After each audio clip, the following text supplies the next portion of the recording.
Αχ. Κάνε πιο εκεί. Φύγε. Λοιπόν, σε άλλο ένα podcast. Σε άλλα νέα. Σε άλλα νέα είμαστε ξανά μαζί σας. Σε ένα πολύ δυνατό podcast σήμερα. Το καλύτερο που έχει γίνει. Πολύ συναισθηματικό. Διαχείριση συναισθημάτων. Διαχείριση συναισθημάτων. Αθλητισμός και διαχείριση συναισθημάτων. Δυσκολίες της ζωής και διαχείριση συναισθημάτων. Άκης Καραγιώργος και διαχείριση συναισθημάτων. Τρούλος Αντώνης και διαχείριση συναισθημάτων. Στο προηγούμενο επεισόδιο συζητήσαμε για το αν επηρεάζουν τα συναισθήματα την πλαστικότητα. Ωραία. Ωραίο ξεκίνημα, ωραία πάσα για να μπορέσουμε σήμερα να κάνουμε το κανονικό επεισόδιο που είναι στην ουσία πώς το διαχειρίζεσαι αυτό, πώς το βελτιώνεις και γενικότερα πώς μπορείς, ρε παιδί μου, να αναπτύξεις μια καλή διαχείριση ώστε να μην σε επηρεάζει στο πρόγραμμα που θα έχεις φτιάξει, στις επιλογές που θα κάνεις και στα συναισθήματα που θα έχεις από όλο το κομμάτι των δραστηριοτήτων και της καθημερινότητας. Λοιπόν, θα το χωρίσουμε έτσι για όποιον θέλει λίγο πιο τέτοιο σε πρώτο κομμάτι που θα είναι πιο επιστημονικό κατά βάθος, με 5 ερωτήσεις και μετά θα έχουμε 5 ερωτήσεις πιο πρακτικό και λίγο έτσι φιλοσοφικό που ο καθένας μπορεί να έχει, ρε παιδί μου, μια πιο δική του άποψη. Δηλαδή, Έτσι λίγο πιο υπαρξιακό. Ακριβώς, έτσι. Λοιπόν, πρώτη ερώτηση. Έτοιμος? Είμαι πανέτοιμος. Είναι τα συναισθήματα μια μορφή γνώσης ή αποτελούν απλώς βιολογικές αντιδράσεις που ερμηνεύουμε εκ των υστέρων? Θεωρώ είναι και τα δύο. Αλλά το συναίσθημα μπορεί να είναι γνώση όταν το διαχειρίζεσαι σωστά. Η διαχείριση του συναισθήματος είναι γνώση. Και είναι πολύ από τις πιο δυνατές πηγές γνώσης. Είναι από τις πιο δυνατές πηγές μάθησης του εαυτού σου. Μετά από ένα βαρύ συναίσθημα μαθαίνεις πράγματα και για τον εαυτό σου και για τη ζωή. Αυτό έρχεται πολύ καλά στον αθλητισμό, αλλά και σε εμπειρίες της καθημερινότητας. Δηλαδή, έχεις ζήσει ένα μεγάλο χωρισμό, ας πούμε, που μετά τα συναισθήματα ήταν βαριά, ήταν έντονα και θεωρώ έμαθες πολύ καλά τον εαυτό σου, όπως και εγώ, όπως και όλοι σας. Μετά το συναίσθημα αυτό, το πώς να διαχειριστείς τον εαυτό σου, πώς να προχωρήσεις, έγινες καλύτερος. Τι σε ενοχλεί, ας πούμε, τι θα ήθελες να αλλάξεις εσύ στην επόμενη σου σχέση τώρα, αφού πήραμε αυτό το παράδειγμα? Όχι, πολύ καλό. Εντυπωσιάστηκα. Ευχαριστώ. Εγώ έχω να πω ότι κατά κύριο λόγο στην αρχή είναι μια βιολογική αντίδραση. Δηλαδή, άμα σε κοπανίσεις θα πονέσεις. Δηλαδή, ο οργανισμός σου, οτιδήποτε και να σου συμβεί, θα δώσει το σήμα το αντίστοιχο και θα νιώσεις αυτό που πρέπει να νιώσεις με κάθε διεργασία, ας πούμε. Τώρα, αυτό που λέει ο Αντώνης που είναι ένα επίπεδο πάνω, ότι είναι γνώση, είναι αυτό που λέμε που είναι και από τα αγαπημένα μου coach, έτσι. Δηλαδή, μπορεί να το έχω ανεβάσει και 10 φορές στο προφίλ. Είναι αυτό που λέμε ότι ο πόνος είναι αναπόφευκτος, αλλά το να υποφέρεις από αυτόν, το να γίνεις έρμεό του, το να αφεθείς σε αυτόν και να συμπεριφερθείς με λάθος τρόπο και να προδώσεις την ουσία της υποσχέσης που έδωσες στον εαυτό σου εξαιτίας του πόνου, αυτό είναι επιλογή σου. Αυτό δηλαδή το κάνεις, το κρίμα είναι στο λαιμό σου και είναι αυτό που λέμε ότι εκεί τα συναισθήματα επηρεάζουν και τις επιλογές σου και άρα και την πλαστικότητα του εγκεφάλου που είπαμε στο προηγούμενο επεισόδιο ότι επηρεάζεται κατευθείαν από ένα συναίσθημα πολύ περισσότερο από ό,τι από μια επιλογή. Ναι. Άρα είναι μια μορφή γνώσης, γιατί ξέρεις τι θα συμβεί, ξέρεις ότι θα πονέσεις και αν το διαχειριστείς είναι εκεί που βάζεις αυτή τη γνώση που ξέρεις, τη βάζεις σαν εργαλείο. Είναι ο εργάτης σου, ρε παιδί μου, τη χρησιμοποιείς και έτσι μπορείς και διαχειρίζεσαι το συναίσθημα του πόνου. Αντίστοιχα σε μια λύπη, χωρίζεις, το διαχειρίζεσαι. Ποιος είναι ο τρόπος? Παράδειγμα, θα μπορεί να είναι ότι εγώ από πλευράς μου τι έκανα? Έκανα καλά αυτό και αυτό το κομμάτι. Έκανα και αυτά τα λάθη, οκ. Ο άλλος έκανε 15 λάθη. Δεν θα στεναχωρηθώ τόσο όταν ξέρω ότι εγώ από πλευράς μου ήμουν ασπαθή. Και εκεί είναι που η διαχείριση, εννοείται θα νιώσεις θλίψη, αλλά. Θλίψη, τι είπα? Λήψη είπες. Λήψη είπα. Θα νιώσεις και μια λήψη. Θα νιώσεις λύπη και θλίψη, αλλά θα μπορέσεις να το διαχειριστείς και να κατανοήσεις ότι ξέρεις κάτι. Εντάξει, κάποια πράγματα πρέπει να τελειώσουν στη ζωή. Σωστά. Και από τη στιγμή που εγώ το κομμάτι μου το έκανα όσο καλύτερα μπορούσα, ναι, μεν θα μάθω από αυτό, θα βελτιωθώ, αλλά η διαχείρισή μου θα είναι όπως πρέπει να είναι, ώστε να μην με στερήσει από την περαιτέρω βελτίωσή μου σε άλλα κομμάτια, στη δουλειά μου, στο γυμναστήριό μου, με τους φίλους μου, με την οικογένειά μου. Τώρα μιλώντας σε έναν ενδεχόμενο χωρισμό. Αντίστοιχα, κάτι που θα συμβεί στη δουλειά δεν το αφήνω να με επηρεάσει στο γυμναστήριο, στη σχέση μου, στις οικογενειακές μου σε αναστροφές. Και έτσι κερδίζεις από αυτό το πράγμα. Σωστό. Επίσης, κάτι παρόμοιο αλλά άσχετο, δηλαδή συσχετίζεται αλλά είναι άσχετο. Ο αθλητισμός, παιδιά, έχει πάρα πολλά συναισθήματα και πολλή διαχείριση. Ένα μαραθώνιο, ας πούμε. Ναι. Τι σου έρχεται στο μυαλό από την αρχή που θέλεις να τα δώσεις όλα και χρειάζεται να συγκρατηθείς, δηλαδή είναι αυτό το συναίσθημα του ενθουσιασμού, του πάμε, και στο τέλος είσαι τόσο θες να τα παρατήσεις κάθε χιλιόμετρο, κάθε μέτρο Ναι. και πρέπει να διαχειριστείς αυτό το συναίσθημα. Είναι η διαχείριση συναισθημάτων. Οι βιολογικές αντιδράσεις είναι σίγουρο ότι ξεκινάνε κατευθείαν. Δηλαδή με το που αισθανθώ κάτι, ο εγκέφαλος θα δώσει σήμα και το συναίσθημα και ό,τι συμπεριλαμβάνει αυτό θα το νιώσει το άτομο κατευθείαν. Δηλαδή ένα συναίσθημα λύπης θα το νιώσεις σαν λύπη, δεν μπορείς να το νιώσεις κάπως αλλιώς. Ένα συναίσθημα πόνο θα το νιώσεις σαν πόνο. Τώρα το πώς θα διαχειριστείς και τι θα πείσεις στον εαυτό σου ότι αυτό που συμβαίνει είναι. Δηλαδή, εγώ μπορεί να νιώσω πόνο και να γελάω. Το έχουμε δει αυτό. Τερματίζει το μαραθώνιο, πονάς παντού και το αίσθημα της χαράς είναι ο πόνος που νιώθεις. Αυτό δηλαδή νιώθεις πόνο. Ωραία. Το θέμα είναι ότι ο πόνος αυτός είναι η χαρά σου. Και αυτό γίνεται λόγω της διαχείρισης. Τώρα, περνάμε σε ένα ωραίο ρητό από αυτά που σου αρέσουν, έτσι. Κύριε Διαβαστερέ. Λοιπόν, αν ο άνθρωπος είναι λογικών, ωραία, όπως υποστήριζε ο Αριστοτέλης, καλή ώρα, τότε ποια είναι η θέση των συναισθημάτων στη λογική φύση. Δηλαδή, πώς ας πούμε στην ουσία πιο απλοϊκά, τα συναισθήματα συνδέονται με τη λογική. Λοιπόν, καταρχήν εδώ έχουμε μια ερώτηση που πολύ συχνά είναι και απορία όλων, μας και εσάς, ότι αν τα συναισθήματα συνδέονται με τη λογική. Δηλαδή, όταν νιώθεις κάτι, η επιλογή που θα κάνεις βασίζεται και σε λογική ή είναι μόνο συναίσθημα. Οι δύο αυτοί λοιπόν, οι δύο αυτοί οδοί, ας πούμε, το ένα έχει να κάνει με το ότι οι επιλογές είναι ανεξάρτητες η μία από την άλλη. Δηλαδή, θεωρητικά είναι πολύ μικρό το ποσοστό που όταν νιώθεις κάτι πολύ έντονα, θα πάρεις και μια σωστή επιλογή και θα βασίζεται στη λογική πάντα. Είναι πιο σύνηθες όταν το συναίσθημα θα υπερτερεί, η επιλογή να είναι καθαρά βασισμένη στο τι νιώθουμε εκείνη τη στιγμή. Και εκεί είναι που εγείρεται αυτό το πρόβλημα. Ότι κάνω μια απόφαση, είμαι πολύ θυμωμένος. Πόσες φορές έχει τύχει όλοι μας να είμαστε πολύ θυμωμένοι, να κάνουμε μια απόφαση και να τη μετανιώσουμε. Ναι. Δηλαδή, πολλές φορές συμβαίνει αυτό. Και είναι από την άλλη το πόσο μπορείς να διαχειριστείς το συναίσθημα. Δηλαδή, ξαναφτάνουμε στο ίδιο πράγμα που λέγαμε πριν. Δηλαδή, είναι μια μικρή λούπα, γιατί όλα έχουν να κάνουν σχέση με αυτό, με τη διαχείριση. Και γι' αυτό το επεισόδιο το θέλαμε πάρα πολύ. Γιατί πρέπει να καταλάβει ο κόσμος, όλοι μας, και εμείς είμαστε μέσα στον κόσμο, έτσι, πώς ακριβώς μπορώ να διαχειριστώ ένα συναίσθημα. Τι πρέπει να κάνω. Γιατί είναι δύσκολο. Τι θα κερδίσω αν το κάνω. Και έτσι να μπορώ, ας πούμε, κυρίως ξαναλέω, γιατί αυτό είναι το κομμάτι μας, σε αθλητικά γεγονότα.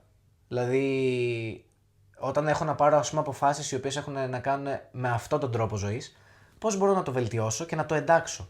Αλλά αντίστοιχα, μιλάμε και σε ένα γενικό πλαίσιο. Ναι. Γιατί και στη δουλειά που θα κάνεις, αν δουλεύεις σε γραφείο, ισχύει το ίδιο πράγμα. Δεν είναι απαραίτητο να είσαι αθλητής, να είσαι υπεραθλητής, να τα κάνεις όλα μαζί. Άσχετα από αυτό, εμείς πρεσβεύουμε. Σωστά. Και όλα αυτά συνδέονται έτσι. Ναι. Και ο αθλητισμός βοηθάει στη διαχείριση συναισθημάτων, όπως είπαμε πριν. Είναι άμεσα συνδεδεμένα. Και ο αθλητισμός βοηθάει να βάζεις τη λογική όταν σου έρχονται έντονα συναισθήματα, γιατί η λογική αντιμάχεται των συναισθημάτων σε αυτό το κλάδο, σε αυτό το, ας πούμε, περιβάλλον. Αλλά θεωρώ ότι μπορεί να λειτουργήσουν και μαζί συναίσθημα και λογική. Σίγουρα. Και είναι ο καλύτερος συνδυασμός αυτό. Θεωρώ ότι όντως. Ο συνδυασμός νομίζω ότι υπερτερεί το να χρησιμοποιείς μόνο τη λογική. Γιατί και εκεί δεν βοηθάει. Και μια μικρή παρένθεση πριν πάμε σε αυτό που είναι το επόμενο. Θέλω να πω ότι σε αυτό που είπες, ότι ο αθλητισμός βοηθάει κλπ. Αν μέσω του αθλητισμού βελτιώσεις τη λήψη αποφάσεων και τη διαχείριση συναισθημάτων, μετά αυτό πάει και στη δουλειά. Το φαινόμενο δηλαδή είναι διεισδυτικό, πάει σε όλα. Δεν το μαθαίνω και το κάνω μόνο στο τρέξιμο. Το μαθαίνω και το χρησιμοποιώ και στη δουλειά μου. Σωστά. Το χρησιμοποιώ στις σχέσεις μου. Δηλαδή δεν έχει να κάνει. Αυτό θέλουμε να δείξουμε με το side lab. Ότι όταν κάνεις ένα πράγμα και κερδίζεις σε αυτό το κομμάτι διαχέεται. Δηλαδή σου επηρεάζει τη δουλειά, τις σχέσεις, και ούτω καθεξής. Και αυτό είναι το ωραίο. Ναι. Και γι' αυτό λέμε ότι τα καλά side project, hobby, όπως θέλει ο καθένας μπορεί να τα ονομάσει, ή κάποιος ο οποίος κυνηγάει να κάνει το hobby του κανονικό επάγγελμα. Ένας αθλητής για παράδειγμα. Είναι δεδομένο ότι ό,τι κερδίσει μέσα από αυτό μεταφέρεται. Ναι, είναι ευεργετικό αυτό. Ναι. Είναι πραγματικά πολύ καλό. Οπότε κλείνουμε με το πρώτο κομμάτι, σαν μια μικρή έτσι, σαν ένα μικρό μάζεμα, μια σούμα, ότι αν η επιλογή σου είναι καθαρά συναισθηματική, είναι δεδομένο ότι μπορεί να τη μετανιώσεις, μπορεί να μην σε ωφελήσει όπως θα ήθελες και το πιο σημαντικό από όλα είναι ότι δεν θα προέρχεται από δική σου αποκλειστική σκέψη. Θα προέρχεται από ένα συναίσθημα της στιγμής, το οποίο θα σε ελέγχει, δεν θα το ελέγχεις, οπότε δεν θα αντανακλά μια επιλογή που θα έκανε ο Αντώνης, θα αντανακλά απλά μια επιλογή ενός θυμωμένου ανθρώπου. Μια παρορμητική αντίδραση. Ναι, ακριβώς αυτό. Μια παρορμητική αντίδραση. Το οποίο δεν νομίζω ότι θα ωφελήσει και ποτέ. Αν υπάρχει δηλαδή μόνο αυτό το κομμάτι. Και τώρα πάμε στο δεύτερο κομμάτι. Το οποίο έχει να κάνει ότι υπάρχει σύνδεση με τη λογική και τα συναισθήματα. Και εδώ είναι αυτό που λέμε ότι αν βάζω μόνο τη λογική, δεν θα μπορώ να νιώσω αυτό το κάτι. Πρέπει να μπορώ να νιώσω αυτό το κάτι το μαγικό. Όταν εμείς πάμε για τρέξιμο, η λογική κυριαρχεί. Αλλά το συναίσθημα που νιώθουμε είναι θετικό, είναι ωραίο. Δηλαδή κάποιες φορές θα κάνουμε και πράγματα με το ζόρι, που το συναίσθημα ας πούμε θα το παραμερίσουμε εντελώς, αλλά σε γενικές γραμμές το συναίσθημα θέλουμε να το ακούμε έως ένα 5, 10, 15%, εξαρτάται πώς νιώθει ο καθένας και ποιοι είναι οι στόχοι του πάντα, έτσι. Αν οι στόχοι μου είναι πολύ υψηλοί, το συναίσθημα πέφτει λίγο.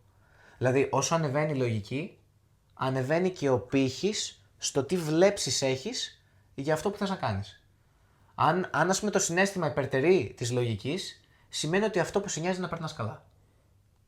Και οπότε, ναι. Και οπότε δεν είσαι για αυτό ακριβώς που λέμε εδώ το... Δεν μπορείς να διαχειριστείς τα συναισθήματα βασικά. Ακριβώς. Γιατί έχει συναίσθημα και το υψηλό επίπεδο, έχει αρκετό συναίσθημα. Είτε αρνητικό είτε θετικό, αλλά. Δεν θα μπορέσεις να κάνεις το βήμα παραπέρα γιατί θα πνίγεσαι. Ναι. Δηλαδή τα πολλά συναισθήματα θα σε πνίξουν. Και δεν χρειάζεται να είναι υψηλό το επίπεδο. Ας πούμε, ένα παράδειγμα εγώ που θα δώσω, δεν ξέρω αν συμφωνείς. Αν διαφωνείς, πες. Είναι ότι ένας που πρωτοξεκινάει γυμναστήριο έχει καταιγισμό συναισθημάτων. Η διαχείριση που πρέπει να κάνει είτε σε μια καλή μέρα που είναι πολύ δυνατός, είτε σε μια κακή μέρα που είναι πολύ αδύναμος, είναι πολύ υψηλή. Πρέπει αυτός ο άνθρωπος να πιεστεί συναισθηματικά και ψυχολογικά, να κάνει μερικές καλές αποφάσεις έτσι ώστε να βρει σειρά. Γιατί στην αρχή δεν είναι τίποτα εύκολο, έτσι. Ναι. Δηλαδή δεν θα πας γυμναστήριο την πρώτη μέρα χωρίς να έχεις ξαναπάει και όλα θα σου βγούνε. Όχι. Και θα πρέπει να διαχειριστείς όντως Ναι. πιο έντονες αλλαγές. Λες, όπα εδώ, τι συμβαίνει, ας πούμε. Ναι, δεν πήγε καλά. Ναι.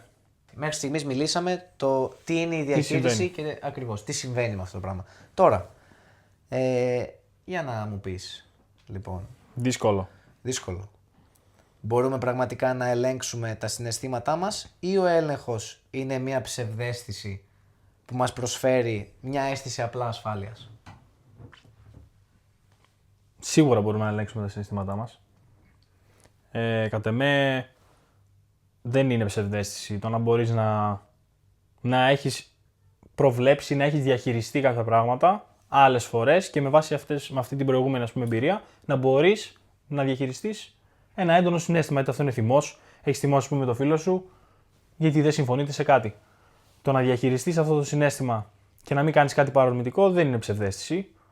Λοιπόν, εγώ έχω να πω δύο πράγματα πάνω σε αυτό που λες. Θεωρώ ότι και δεν δουλεύει πάντα, έτσι. Δηλαδή δεν είναι κάτι το οποίο είναι πανάκια και αν το κάνεις θα σε βοηθήσει 100%.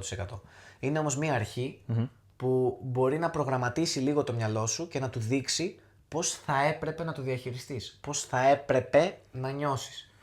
Το οποίο είναι το εξής. Για να βρεις το κουράγιο, ωραία, κάνε απλά ό,τι θα έκανε κάποιος που είχε κουράγιο και ας φοβάσαι να το κάνεις. Δηλαδή στην ουσία παίξ' το θαραλέος. Δεν είσαι θαραλέος, αλλά αν κάνεις εν τέλει τη σωστή απόφαση, χωρίς όμως να νιώσεις αυτό το ότι, χωρίς να το ξέρεις, χωρίς δηλαδή να πεις ότι εγώ ξέρω ότι αυτή είναι η σωστή επιλογή, θα το διαχειριστώ, Θα ξεπεράσω το συναίσθημα του φόβου, του πόνου, της λύπης και θα κάνω θα πάρω το σωστό δρόμο. Ακόμα και χωρίς να το κάνεις αυτό, ωραία. Αν απλά πεις στον εαυτό σου, εγώ τώρα πρέπει να τα καταφέρω. Εντάξει, φοβάμαι, ξέρω εγώ, αλλά πρέπει να κάνω αυτό. Και εντάξει, θα το παίξω λίγο μάγκας, θα το παίξω λίγο θαραλέος και το ξεπεράσεις. Το αποτέλεσμα είναι το ίδιο. Ναι. Δηλαδή, Μα αυτό. Πες, θα σου πω. νομίζω ότι είναι πολύ, ας πούμε, απλό, εντός εισαγωγικών, πολύ δύσκολο στην πράξη, δηλαδή δεν είναι τόσο εύκολο το να το κάνει κάποιος, αλλά το να το παίξω θαραλέος στην αρχή είναι το πρώτο κομμάτι για να γίνω θαραλέος. Το παίζω λίγο, ενώ φοβάμαι, και μετά στην τελική ο φόβος δεν σταματάει ποτέ, αλλά η διαχείριση γίνεται τόσο καλή που είναι σαν να μην υπάρχει. Ναι. Γιατί είναι σαν να ξέρεις τι θα γίνει στην πορεία, το αντιμετωπίζεις τόσο καλά που ο φόβος πάβει να σε φοβίζει. Λες, απλά υπάρχει. Εγώ όμως ξέρω τι πρέπει να κάνω. Θα κάνω αυτό, αυτό και αυτό. Και το πρώτο βήμα πάντα είναι να το κάνεις ενώ φοβάσαι. Μα παντού ισχύει αυτό. Αυτό ισχύει παντού. θεωρείται μια ψευδαίσθηση. Το να πείσεις τον εαυτό σου ότι. Ναι. Θα μπορούσαμε να το πούμε έτσι. Γιατί αυτό είναι ο δικός μου ορισμός. Δημιουργείς Μια ψευδαίσθηση. μια κατάσταση. Δεν υπάρχει δηλαδή αυτός ο Άκης που δεν φοβάται. Τον έχω δημιουργήσει στο κεφάλι μου ώστε να καταφέρω αυτό που θέλω. Σωστά. Και το τελευταίο στάδιο είναι να φτάσω σε σημείο που θα υπάρχει ο φόβος, αλλά πλέον η αντίδρασή μου δεν θα είναι ψευδαίσθηση, θα είναι ένα πραγματικό γεγονός. Το διαχειρίζομαι τέλεια και είμαι μια χαρά. Ωραία, να κάνω μια άλλη ερώτηση που είναι πολύ καλό σαν τροφή για σκέψη, ας πούμε. Και ίσως είναι από τις πολύ αγαπημένες μου ερωτήσεις. Έχεις πάρει ποτέ μια απόφαση που ήσουν 100% σίγουρος? Στη ζωή σου όλη. Εγώ σαν Αντώνης γενικά κυνηγάω το πιο αβέβαιο. Οπότε. Ναι, δηλαδή θεωρώ ότι και κάτι που να το θεωρείς στο μυαλό σου ότι οκ, θα γίνει. Όχι. Είναι πάντα 100%. Εγώ νομίζω ότι πάντα υπάρχει αυτός ο φόβος. Ναι. Πάντα υπάρχει η αβεβαιότητα που λες. Πάντα θα υπάρχει από πίσω μια μικρή στεναχώρια για κάποια ενδεχομένη θυσία που θα έκανες για αυτή την επιλογή ή οτιδήποτε. Και θα πρέπει να το ξεπεράσεις. Αν η διαχείρισή σου είναι φτωχή, το αποτέλεσμα θα είναι επίσης φτωχό. Είναι, θεωρώ, πολύ φυσιολογικό να συμβεί αυτό. Αν η διαχείρισή σου είναι καλή, το αποτέλεσμα θα είναι λαμπρό. Και είναι αυτό που ξεχωρίζει έναν πολύ όριμο άνθρωπο με έναν πολύ ανώριμο άνθρωπο. Δηλαδή, οι επιλογές που θα κάνει κάποιος βασισμένες στο συναίσθημα αποκλειστικά δείχνουν μία ανωριμότητα. Ενώ οι επιλογές που θα κάνει κάποιος βασισμένος στη λογική αλλά και στο συναίσθημα δείχνουν μια ωριμότητα, μια κατανόηση της ζωής. 100% λογική. Δεν θα πω ότι δεν υπάρχει, αλλά είναι και λίγο. Αν όχι δεν υπάρχει, δεν είναι και το βέλτιστο. Δεν μπορείς. Δεν έχεις αυτοκίνητρο. Έχεις 100% λογική και κάνεις κάτι το οποίο το συχαίνεσαι και δεν σ' αρέσει. Εν τέλει, τι θα κερδίσεις πραγματικά από αυτό? Δηλαδή, αν δεν υπάρχει το συναίσθημα στο τέλος να το μοιραστώ με τον Αντώνη, θα πάμε για τρέξιμο, η λογική θα υπερέχει. Στο τέλος, μόλις τελειώσουμε, μόνο συναίσθημα χαράς. 100% συναίσθημα. Δεν υπάρχει λογική 100%. Αντίστοιχα, όταν τραυματιστούμε, χτύπα ξύλο, ας πούμε, τραυματίζεσαι μετά από ένα γεγονός, 95% λογική, 5% συναίσθημα. Το τι θα κάνεις και το πώς θα νιώσεις εξαρτάται αποκλειστικά από σένα. Γιατί ό,τι έγινε, έγινε. Δηλαδή, δεν μπορώ να κάνω κάτι για το γόνατό μου, δεν μπορώ να κάνω κάτι για το χέρι μου, αλλά μπορώ να κάνω κάτι για το πώς θα νιώθω για αυτά τα δύο. Και αυτό είναι στο τέλος της ημέρας που μετράει, γιατί το πώς θα νιώθεις στο τέλος της ημέρας είναι αποκλειστικά δική σου ευθύνη. Αν καταφέρεις να πείσεις στον εαυτό σου ότι αυτό που έχεις αντιμετωπίζεται, πάρεις τα κατάλληλα μέτρα, κάνεις καλή διαχείριση, αυτά τα τρία, θα το ξεπεράσεις και πιο γρήγορα και πιο. Ανώδυνα. Τέλειο. Αυτό ακριβώς θέλω να πω. Δεν θα τη σκεφτόμουν ποτέ αυτή τη λέξη. Και πιο ανώδυνα. Ναι. Δηλαδή και θα ανακάμψεις πιο γρήγορα, θα βελτιωθείς πιο γρήγορα, θα νιώσεις και πιο γρήγορα το αίσθημα της χαράς ξανά, που αυτό θέλει όλος ο κόσμος. Που δεν είμαι της άποψης ότι είναι το μόνο αίσθημα που θα πρέπει να απολαμβάνει κανείς. Αυτό είναι για ίσως τελείως άλλη συζήτηση σε κανένα βουνό. Έρχεται ένα μικρό spoil έτσι λίγο. Θεωρώ δηλαδή ότι πρέπει όλα τα συναισθήματα να νιώθεις, αλλά να τα διαχειρίζεσαι. Σωστό. Δηλαδή το να αισθάνομαι κάτι, αλλά να κάνω εγώ κουμάντο, δεν είναι το ίδιο από το να αισθάνομαι κάτι και να με κάνει αυτό κουμάντο. Και μετά οι επιλογές πάνε και αντίστοιχα. Όταν εσύ κάνεις κουμάντο, οι επιλογές σου είναι δικές σου. Όταν το συναίσθημα κάνει κουμάντο, Η επιλογή είναι του θυμού, της λύπης, της χαράς και ούτω καθεξής. Σωστά. Και η επόμενη ερώτηση κολλάει ακριβώς πάνω σε αυτό και είναι πόσο ελεύθεροι είμαστε στις συναισθηματικές μας αντιδράσεις. Αν λάβουμε υπόψη την επίδραση της βιολογίας και των πρώιμων εμπειριών μας. Δηλαδή, πόσο αυτόνομα ένα συναίσθημα έρχεται στην επιφάνεια σε έναν άνθρωπο, θεωρείς? Πόσο αυτόνομα. Και μια παρένθεση είναι ότι σε αυτού του είδους τις συζητήσεις, άσχετα αν το περιεχόμενο τους είναι επιστημονικό, πάντα δίστανται οι απόψεις. Ναι. Ο καθένας δηλαδή πιστεύει κάτι άλλο, γιατί η ψυχολογία και γενικότερα τα ερωτήματα που έχουν να κάνουν με συναισθήματα όπως ο πόνος διαφέρουν. Αλλιώς θα το διαχειριστεί ο Αντώνης, αλλιώς θα το διαχειριστώ εγώ, αλλιώς θα το διαχειριστείς εσύ. Αλλά αυτό που έχουν κοινό είναι ότι από τη διαχείρισή μας θα κριθεί το πώς θα προχωρήσουμε ο καθένας ατομικά ή και μαζί μπροστά. Το θέμα είναι τι πιστεύεις εσύ. Αυτό είναι το θέμα. Δηλαδή γι' αυτό θέλουμε να ακούσουμε. Και αντίστοιχα, όταν θα πω τι πιστεύω εγώ, εκεί που θέλουμε να καταλήξουμε είναι στο να κάνουμε εσένα να σκεφτείς τι πιστεύεις εσύ. Σωστά. Δηλαδή, εσύ ποια είναι η άποψή σου. Πώς εσύ θα ξεπεράσεις ένα κακό συναίσθημα. Γιατί αυτό είναι που μετράει. Το πώς εν τέλει εγώ θα μπορέσω να βελτιωθώ και να ξεπεράσω κάτι δύσκολο. Mm-hmm. Δεν με νοιάζει ο δικός σου τρόπος. Αυτό είναι πολύ σημαντικό. Ναι, πάρα πολύ σημαντικό. Αλλά με νοιάζει ο τρόπος που θα αναπτύξω εγώ μέσω του δικού σου τρόπου. Ναι.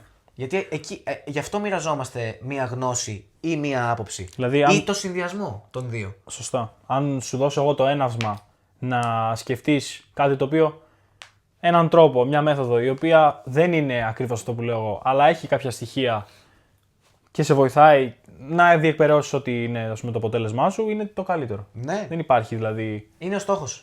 Ναι. Δεν θέλουμε να υιοθετήσεις αυτό που λέει ο Ιωάκης, αυτό που λέει ο Αντώνης, αυτό που λέει ο Αριστοτέλης ή δεν ξέρω κι εγώ ποιος. Θέλουμε να μέσω της επιστήμης, της γνώσης, των εμπειριών σου, των εμπειριών που ακούς από κάποιους άλλους, να αναπτύξει μια δική σου άποψη. Η οποία θα βοηθήσει εσένα σαν άτομο και θεωρώ ότι αν είναι και δική σου άποψη, είναι δική σου καλλιέργεια, ο τρόπος με τον οποίο θα την αναπτύξεις θα σου δείξει και πού χωλένει στη διαχείριση, ναι. Ποιες είναι οι αδυναμίες σου, θα μπορέσεις να ανακαλύψεις αυτό που λέμε τον εαυτό σου. Και είναι ακριβώς ο ορισμός ενός hybrid mindset, ενός side quest, του να ανακαλύψεις τον εαυτό σου μέσα από αυτό. Πάλι κοντά μου, έρθει κάποιο εκεί. Αφού ρε μαλάκα έχεις βγει την κάμερα. Έλα πιο κοντά. Αν και είναι. Εδώ η κάμερα είναι πάνω μου. Σώμα και νους, σώμα και νους, σώμα και νους. Ναι. Ναι. Πόσες φορές και εσύ, Ναι. ερώτηση είναι αυτό, Καλό. έχεις επηρεάσει τη δικιά σου συναισθηματική κατάσταση, δηλαδή δεν νιώθεις καλά, λες, έχεις κάνει τσίρα από τον εαυτό σου, λες πάμε, και έχεις πάει να τρέξεις. Έχεις πάει να χρειαζόταν να τρέξεις και χρειάστηκε να ανεβάσεις τον εαυτό σου για να ανεβάσεις και την αποδοσή σου και να εν τέλει να κάνεις την προπόνησή σου. Πολύ καλή ερώτηση, παρένθεση. Και εδώ να απαντήσω έτσι με ένα πολύ τέτοιο ότι, ναι, δηλαδή, Για πες. ότι, αδερφέ, μπορεί να νιώθω χάλια να μπω να δω ένα TikTok του David Goggins ή ενός τραγουδιού και η ψυχολογία μου να ανέβει τόσο που να βγω και να κάνω καλύτερη προπόνηση από μία μέρα που ήμουν απόλυτα συνειδητοποιημένος. Αυτό είναι συναίσθημα ή διαχείριση? Θεωρώ ότι διαχειρίζομαι την κακή κατάσταση και στην ουσία βάζω ένα συναίσθημα να δουλέψει υπέρ μου. Ξέρω πώς θα νιώσω αφού δω ένα motivational video.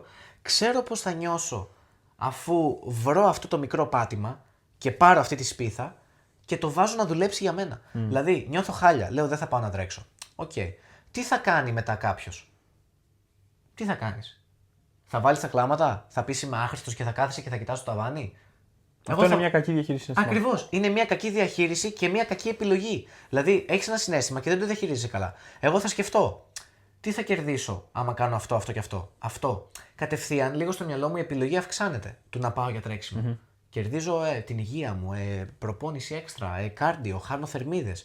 Μπορώ μετά να φάω ένα πιο καλό γεύμα. Ναι. Να φάω ένα μικρό γλυκάκι. Πω. Κατευθείαν, ανεβαίνει. Οκ. Φτάνουμε σε ένα σημείο που ακόμα δεν μπορώ να πω ναι, θα βγω. Οκ. Ναι, αλλά ο Αντώνης πήγε. Η επιλογή μου μετά πάει στο ταβάνι. Γιατί αυτός πήγε. Εγώ γιατί να μην πάω. Αυτό είναι πολύ driving force. Δηλαδή είναι. Γιατί να μην πάω. Θέλω κι εγώ να είμαι καλός. Θέλω κι εγώ να κάνω καλή επιλογή. Ναι. Θέλω να πάμε μαζί. Είναι γαμάτο αυτό. Κατάλαβες. Δηλαδή δεν φτάνει. Πες ότι δεν φτάνει. Οκ. Γιατί κάποιος θα πει: ο Αντώνης είναι τρελός. Ο Άκης είναι τρελός και πάει. Εγώ δεν είμαι τρελός, ρε φίλε. Οκ. Βάλε ένα ωραίο τραγουδάκι να παίξει. Εντάξει, δεν θα μου βάλεις κατάθλιψη, δεν θα μου βάλεις να παίξει.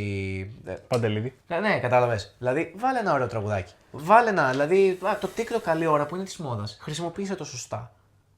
Σωστά. Δηλαδή, θα κάνουμε legit ξεχωριστό βίντεο για ένα καλό for you page. Πραγματικά, γιατί πραγματικά σου λέω, οι φορές που έχει τύχει να μην θέλω να πάω για τρέξιμο, να μην θέλω να πάω γυμναστήριο και να μου έχει πετάξει κλιπ από το Diamond Gym και το Χάντι και τον Nang να φωνάζουν και να τα σπάνε όλα. Και μετά να έχω πάει στην προπόνηση και να έχω κάνει, όχι προπόνηση, να έχω κάνει PR. Να έχω πάει τόσο τρελαμένος, με τέτοια όρεξη, που να λέω, πώς κάποιος βλέποντας αυτό το βίντεο δεν νιώθει αυτό το drive, αυτό το grit, δηλαδή να έχει αυτή τη μούρλα. Ναι, αυτό είναι το influence. Αυτό είναι ο influencer αυτό. Προφανώς και με πειράζει. Και αυτό είναι μια όριμη, καλή διαχείριση συναισθημάτων, γιατί πετυχαίνω το σκοπό μου. Δεν λέω ότι είναι όριμο και σωστό να ακούω ένα τραγούδι και να βγαίνω να τρέχω. Όχι. Εντάξει. Εφόσον όμως έχεις βάλει πρόγραμμα. Μπράβο, εφόσον όμως εκείνη την ημέρα πρέπει να βγεις να τρέξεις, Ναι. με ποιον τρόπο θα βγεις δεν μας ενδιαφέρει. Είναι καλή η κουβέντα. Δεν είναι πολύ καλό. Έχουμε ξεφύγει εντελώς, αλλά είναι πολύ καλή κουβέντα. Όχι, νομίζω ότι τώρα με βάση τις επιλογές και των συναισθημάτων έχουμε μπει λίγο μες στο κομμάτι. Θα Σωστά. μπούμε και πιο εντελώς to the point. Κάτσε να σου πω σε τώρα. λίγο. Αυτό Ναι. που λες είναι το discipline και motivation που λένε όλοι. Είναι δηλαδή το ότι πώς χρησιμοποιείς το motivation για να διατηρήσεις το discipline. Αυτό είναι πολύ ωραίο και είναι πολύ απλό. Δηλαδή το παράδειγμα που έδωσα νομίζω ότι όλοι μας, όλοι, ανεξαρτήτως πλαστικότητας, επίπεδου ή οτιδήποτε, όλοι το χρησιμοποιούν. Ναι. Τώρα το να μου πεις ότι δεν έχω Instagram, TikTok κτλ. Οκ. Έχεις άλλες μεθόδους που βλέπεις. Ακριβώς. Πρέπει να χρησιμοποιήσεις μία από τις μεθόδους σου τόσο καλά, και λέω καλά γιατί το δικό μου αντίκτυπο είναι ακαριαίο. Βλέποντας το βιντεάκι, κατευθείαν δίνεις και φεύγεις. Ντοπαμίνη. Τη Κατευθείαν. χρησιμοποιεί για καλό. Ο εγκέφαλός σου δηλαδή σου λέει: τι γίνεται, εγώ γιατί, θέλω κι εγώ να γίνω έτσι. Αυτός το κάνει, θα το κάνω κι εγώ. Θα κάνω την ίδια ερώτηση όπως πριν. Όπως με τις επιλογές. Πες μου κάτι που μπορείς και το έκανες από το 0 στο 100. Δηλαδή από το να μην το έχεις κάνει ποτέ στη ζωή σου, πες μου κάτι που το έκανες τέλεια κατευθείαν. Δεν υπάρχει. Δεν γίνεται. Δηλαδή το να περάσεις από τη διαδικασία είναι απαραίτητο. Και το να κάνεις σωστές επιλογές και καλή διαχείριση συναισθηματική και ψυχολογική είναι επίσης απαραίτητο. Σωστά. Και γι' αυτό το θίγουμε σαν ένα πρόβλημα. Γιατί κάποιοι νομίζουν ότι απλά το κάνεις skip.